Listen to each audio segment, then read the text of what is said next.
पाणी उकळलं आहे आणि असं थोडं थोडं जे आहे ना ते कण्या, ज्वारीच्या कण्या ते असं त्यात टाकून घेत आहे मिक्स करत करत. पाण्यामध्ये ऑलरेडी मीठ आणि थोडंसं तेल टाकलं होतं. छान उकळून द्यायचं आहे पाणी. मग त्यानंतर असं थोडं थोडं घालून त्यात थोडं थोडं टाकून असं छान असं ते मिक्स करून घ्यायचं आहे आणि मग मंद आचेवर उकळी द्यायला सोडून द्यायचं आहे.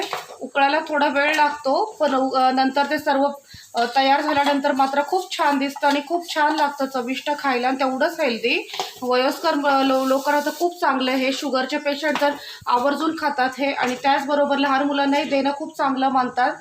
सांबार बरोबर, त्याचबरोबर ताकाबरोबर, दुधाबरोबर खाऊ शकता. असं भात जसं खातो आपण तसाच हे एक प्रकारचा ज्वारीचा भात असं समजू शकता तुम्ही. खेडेगावामध्ये पूर्वी खूप जास्त प्रमाणात करायचे, आता याचं प्रमाण कमी झालेलं आहे.